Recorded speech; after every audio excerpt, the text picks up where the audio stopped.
Hi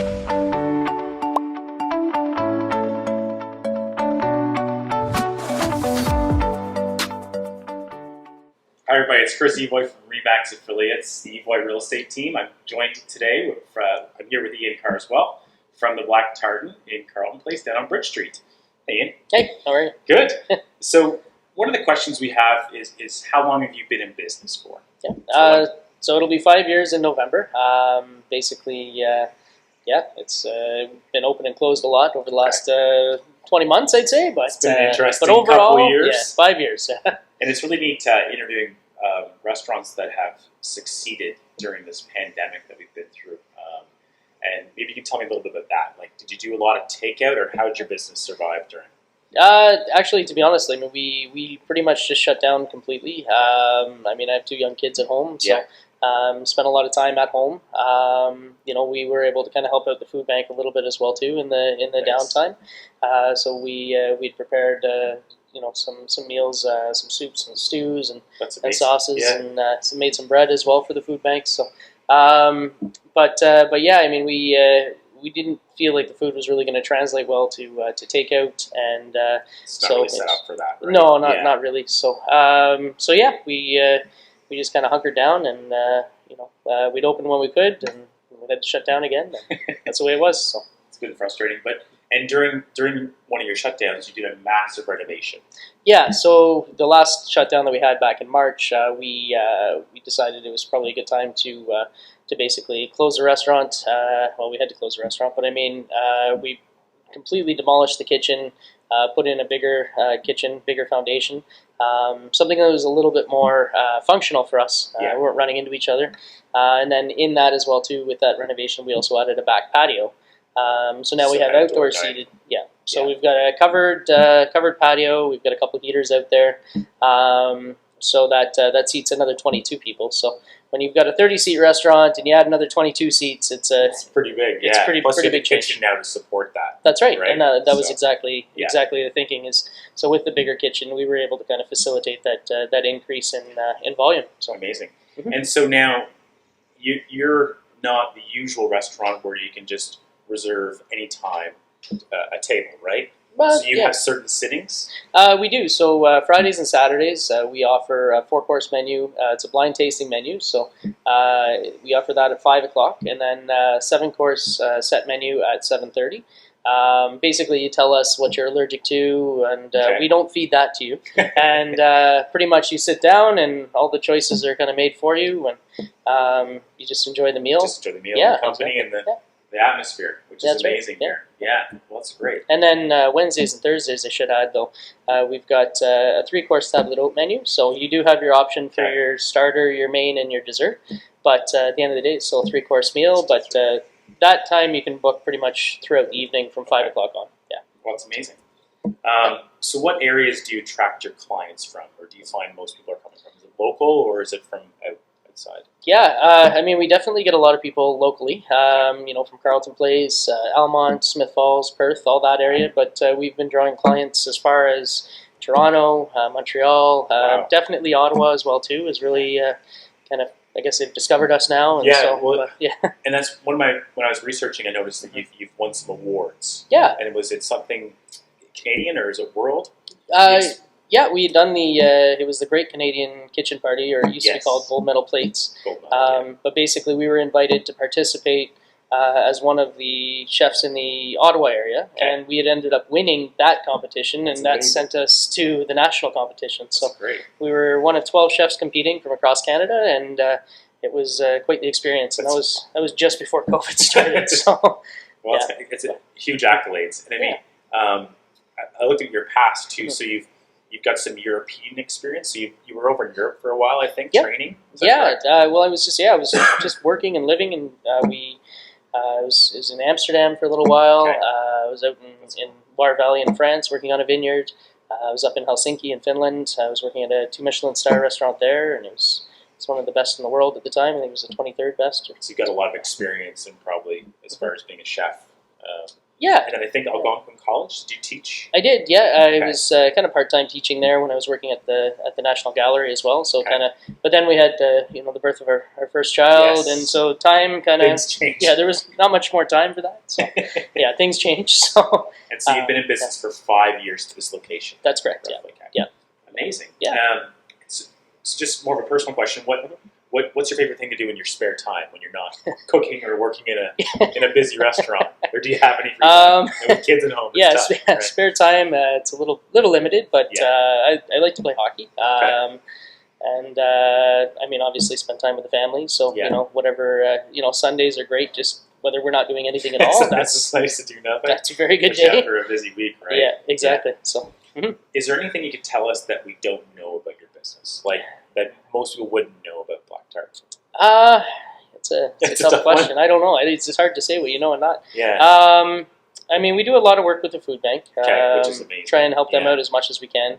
Actually, so we do offer a bread service every Wednesday, Thursday night, and the proceeds from the bread service go to the Lanark County Food Bank. We sell our hats as well too, and the portion of that proceed goes to the food bank. And there's as well. a tremendous need. We were just talking about it at one of our office meetings too. Mm-hmm. We'll be doing the food drive. Mm-hmm. We're going to go door to door asking for canned non-perishable food that's coming up. I believe it's November. So I know that those types of organizations are in deep need of help, right? Absolutely, Especially during the pandemic. Yeah, 100%. Basically amazing. year round too. I mean, everybody thinks about it for sure in the Christmas season, and that's when the donations are coming in. And it's tougher in the summer season or the off season. So because there's no drive for it. That's right. So any time of the year for sure, definitely they can use your help. So that's awesome. But yeah, apart from that, just the tasting menu format seems to be kind of surprising to some people when they call to make reservations, or if they know about it, great. Yeah. So that's a little bit different, but it's really neat. Yeah, and it's a unique experience, right? It's not something you can go to any restaurant and get that kind of tasting. And I mean, we build those menus based on what's really available seasonally, and we change that menu up monthly. So gotcha. We work with as many of the local producers and farmers as we can. That's also really good. Supporting local. Mm-hmm. The next question we have for you is what would your clients say they love most about you or your restaurant? What's the word on the street as far as feedback? You'd have to ask them, I guess. I don't know. I think different people can get a different experience out of the business, and I think that's also important. I mean, it's not just about the food. Speaking as a chef, as much as I'd love to say it's all about the food, but no, I mean, the whole atmosphere, the servers, the service, basically just the atmosphere of the restaurant. People come, they feel relaxed, it's comfortable, it's warm, kind of casual. Totally, especially with the new outdoor patio space. Your tremendous renovation. Yeah. So I'm sure that's a lot of the feedback too. It's just absolutely you had to expand because you had this amazing restaurant, this amazing experience. So that's amazing. Yeah, just kind of all encompassing, right? So, but that's what we hope for, right? It's like that. For sure. People can come, and no matter what the occasion is, that you can come have a great meal.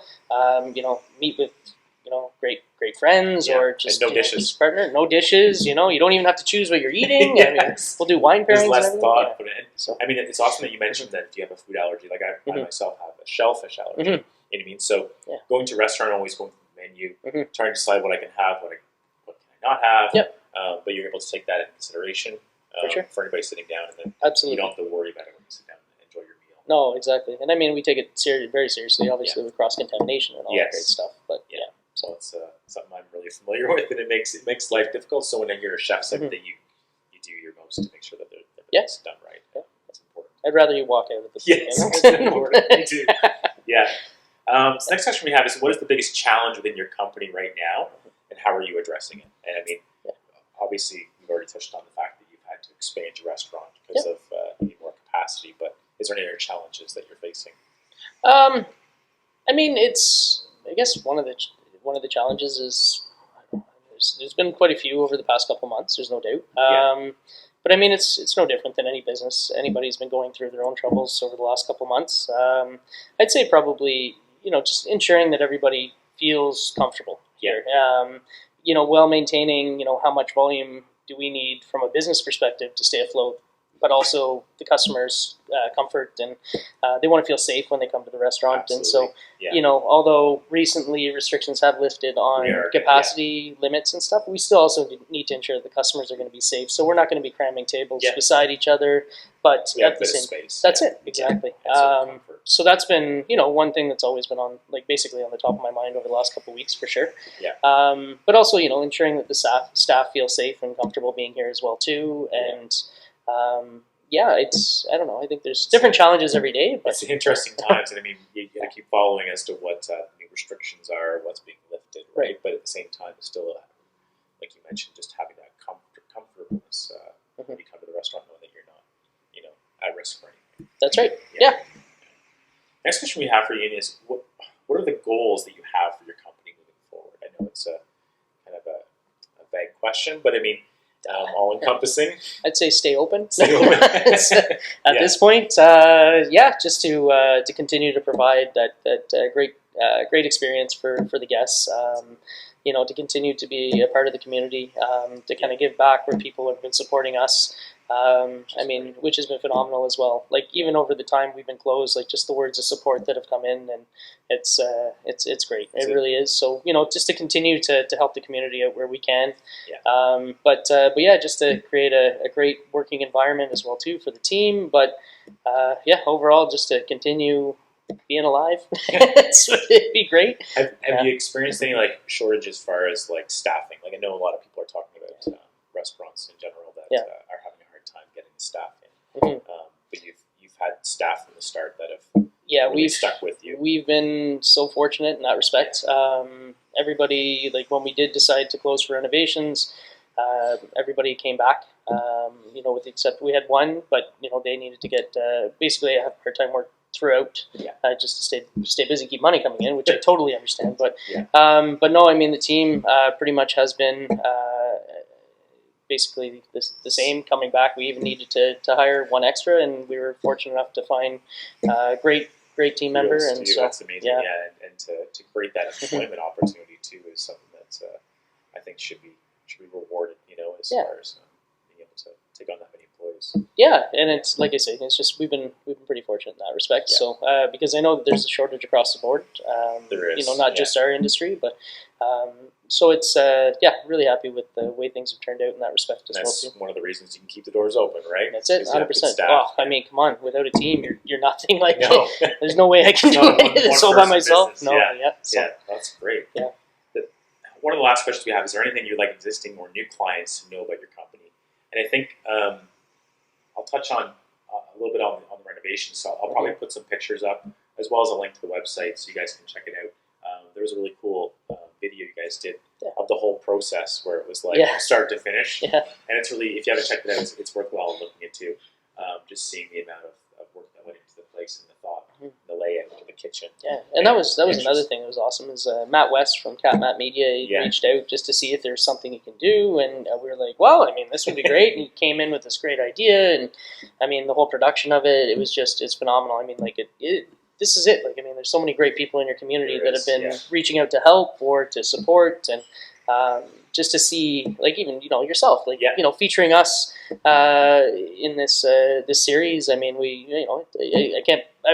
definitely appreciate it. It's that close knit support of a small community. I think that's important. And if everybody helps everybody else, that's it. They'll get through it. And, absolutely. Next year will be a whole new year, and hopefully everything gets lifted and we go back to normal. But in the meantime, it's nice to know that businesses are pulling through and there's a lot of community support. Honestly, Carleton Place, the whole downtown, there has been that feeling, that bond. Yeah.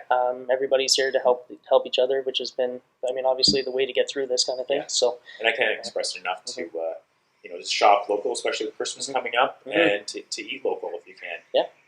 I know me and my wife made a decision as soon as COVID hit that at least one day a week we would do takeout from a local restaurant. Yeah, awesome. We tried to eat at home because it was tougher to get out, but it was. Well, you have kids yourself as well. Yeah, exactly. But we do take out once a week from a different restaurant that we try to support local. And, I think it's important that everybody does something like that to keep these businesses afloat. Obviously. obviously yours is a very successful business. Yeah, but I And, mean, it's it's been a few years in the making, and it's hard work, absolutely. dedication. But like I say, I mean, everybody on the main street here is in the same boat. So Yeah, for hard sure. work, dedication, and people like yourself supporting them. So Well, great. Thanks for doing this, and it's been a pleasure chatting with you. Everybody check out the pictures of the new renovations, as well as a link to the website. Thanks sounds so good. much, Ian. Yeah, www.blacktartankitchen.com. All right. Take care. Thanks, you as well.